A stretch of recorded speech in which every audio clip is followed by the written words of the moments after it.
लहरा लो तिरंगा प्यारा, पर मत भूलो सीमा पर वीरों ने है जान गवाई। तुम याद उन्हें भी कर लो, तुम याद उन्हें भी कर लो, जो लौट के घर ना आए, जो लौट के घर ना आए।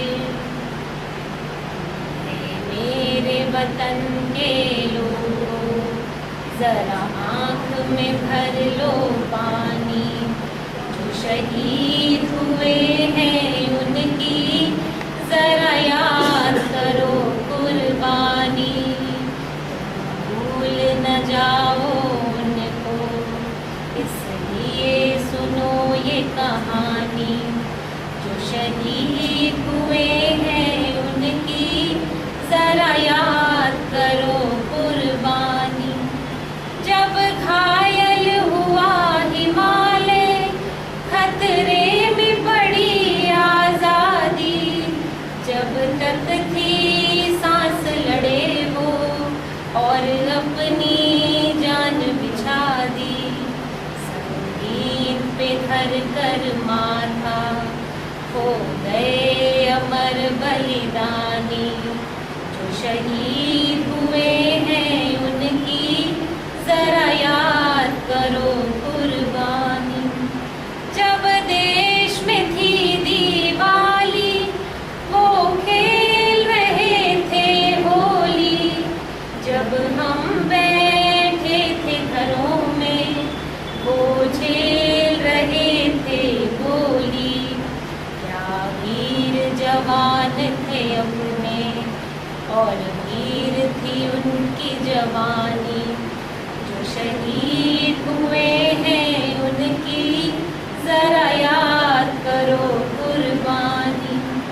थी खून से लथपथ काया, फिर भी नींद उठाकर 10-10 को एक ने मारा, फिर गिर गए लाश बिछाकर। जब अंत समय आया तो कह गए कि अब चलते हैं, खुश रहना देश के प्यारों, खुश रहना देश के प्यारों, अब हम तो सफर करते हैं, अब हम तो सफर करते हैं। क्या लोग थे वो दीवाने, क्या लोग थे वो अभिमानी, जो शहीद हुए हैं उनकी जरा याद करो कुर्बानी। जय हिंद की सेना, जय हिंद। जला अस्थियां बारी बारी, छिटकाई जिनने चिंगारी, चढ़ गए जो पुण्य वेदी पर, बिना लिए गर्दन का मोल, कलम आज उनकी जय हो, कलम आज उनकी जय हो। 1857 भारत की पहली क्रांति। मंगल पांडे का इतिहास हमने कुछ दिन पहले सुना। मंगल पांडे, झांसी की रानी, तांत्या टोपे, नानाजी, और फिर जो ऊर्जा का संचार इन लोगों ने भारतीय जनमानस पर किया, उसमें बहादुर शाह जफर जैसा बूढ़ा राजा, अयाश राजा भी वंचित न रह सका। और जब बहादुर शाह जफर को जनरल हडसन ने कहा कि दम दम में दम नहीं, खैर मांगो जान की, ए जफर ठंडी हुई तेग हिंदुस्तान की, तो बहादुर शाह जफर ने, एक बूढ़े आदमी ने तुरंत जवाब दिया, दम दम में दम नहीं, खैर मांगो जान की, हडसन ने कहा।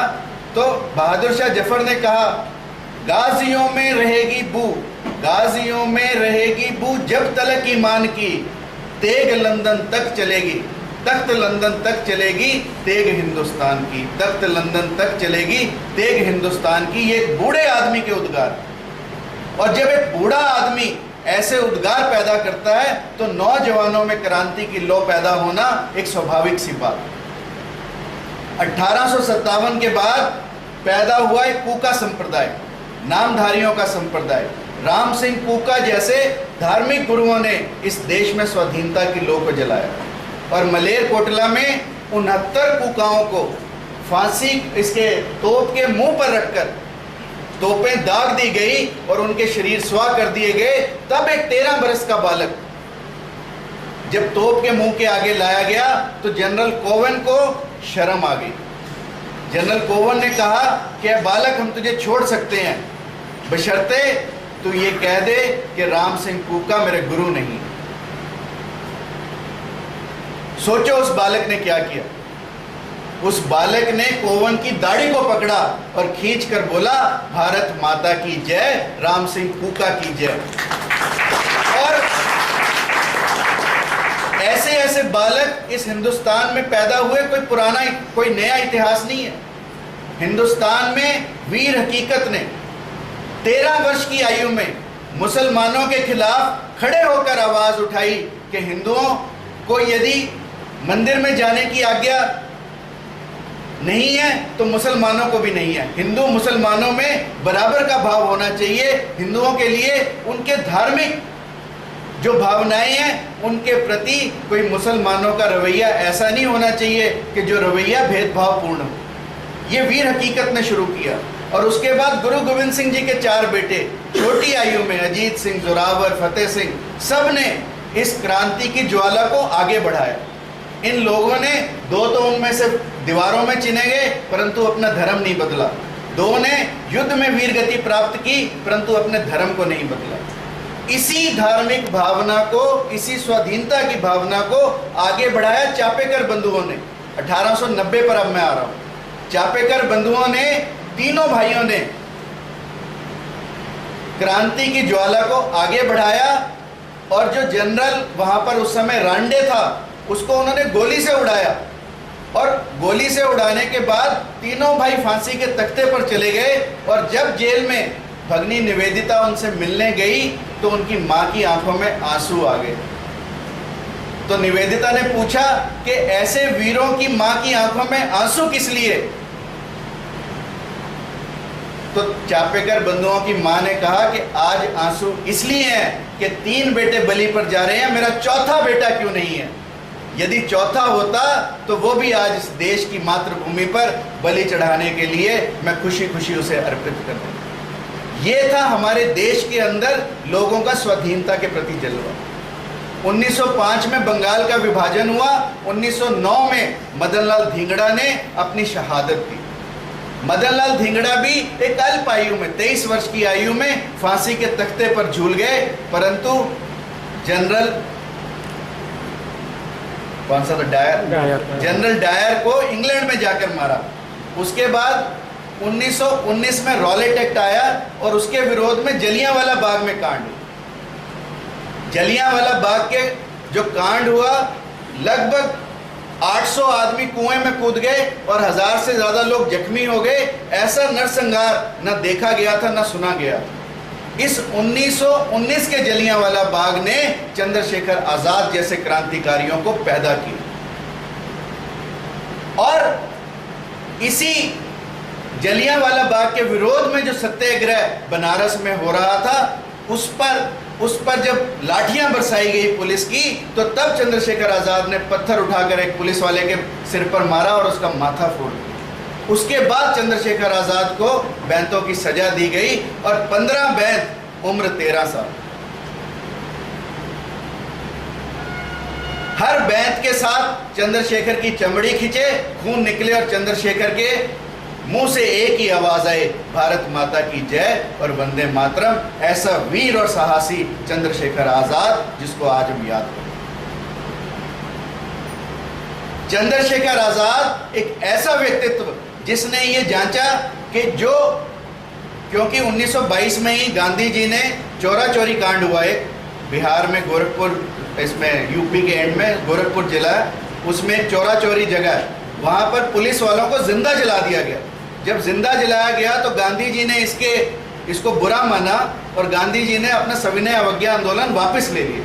जब गांधी जी ने आंदोलन वापस लिया तो क्रांतिकारियों ने कहा कि ये ठीक नहीं है कि अंग्रेज भारतीयों को मारें तो कोई आंदोलन ना हो, पर जब भारतीय अंग्रेजों को मारें तो हम आंदोलन को वापस लें, ये चंद्रशेखर आज़ाद को गवारा नहीं है। और इसलिए हिंदुस्तान रिपब्लिकन आर्मी की स्थापना की, क्योंकि इन लोगों का ये मानना था कि अहिंसक माध्यम से हम इस देश की स्वतंत्रता को ला नहीं सकते, और हिंसक माध्यम के लिए आवश्यकता थी पैसे की।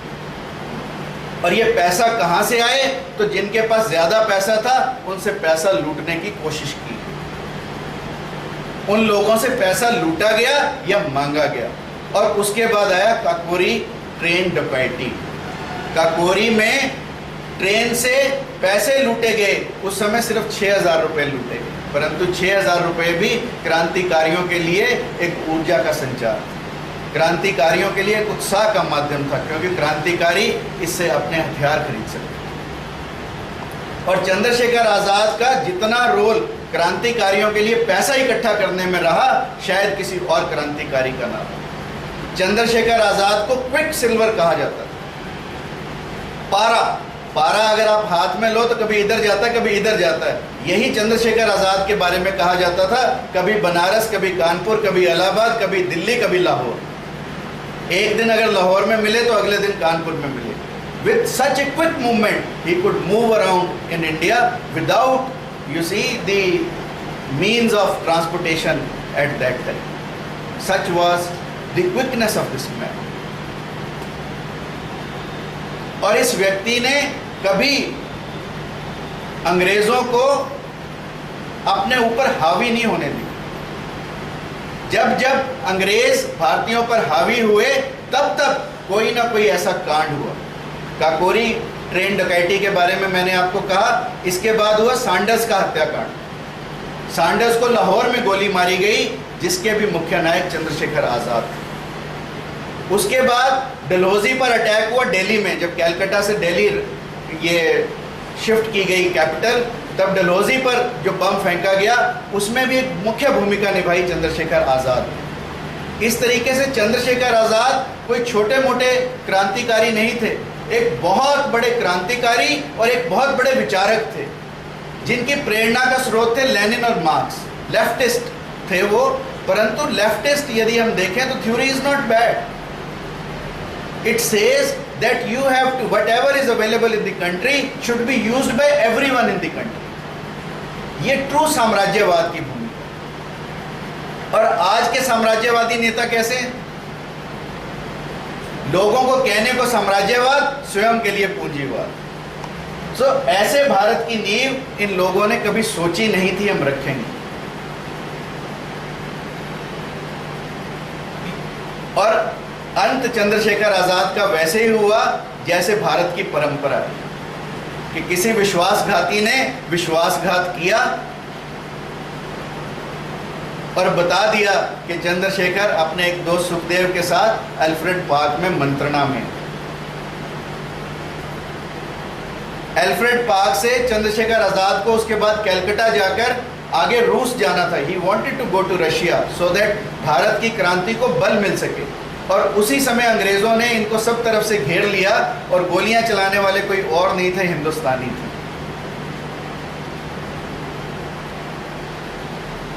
जब कुल्हाड़ी पेड़ को काटती है तो पेड़ क्यों रोता है? पेड़ इसलिए रोता है कि उससे निकली लकड़ी उसे काट रही। तो हिंदुस्तान क्यों रोता है? क्योंकि हिंदुस्तान के लोगों ने ही हिंदुस्तानियों के खिलाफ बगावत की। यदि चंद्रशेखर आज़ाद को अंग्रेजों ने घेरा तो भारतीयों की बदौलत, अन्यथा अंग्रेजों में दम नहीं था कि चंद्रशेखर आज़ाद जैसे व्यक्ति को घेर सके। और जब घेरा तो जिसने गोली चलाई सबसे पहले तो उसकी जांग में गोली मारी। वो उसका नाम था नाथ बाबर। और उसके बाद पीछे से एक और आया दरोगा, तो उसने जैसे ही चंद्रशेखर को कहा ये रहा साला, तो उसने उसके गोली चलाई। आवाज से देखो जैसे एकलव्य के बारे में हम सुनते हैं कि कुत्ते की आवाज से उसने तीर चलाए, ऐसे ही चंद्रशेखर आजाद ने आवाज के दम पर पीछे की तरफ गोली चलाई और उस दरोगा का जबड़ा तोड़ दिया गोली से। और जब आखिरी गोली अपने आप को मारी और उसके बाद अंग्रेज और नजदीक आते गए, सैनिक और नजदीक आते रहे, परंतु किसी में हिम्मत नहीं हुई चंद्रशेखर आजाद के शव को भी छूने की। और उसके बाद चंद्रशेखर आजाद का संस्कार हुआ, परंतु अंग्रेजों ने जिस जामुन के पेड़ के नीचे अंग्रेजों के साथ चंद्रशेखर आजाद का युद्ध हुआ, उस पेड़ को जड़ से मिटा दिया, कहीं ये पूजा का स्थल न बन जाए।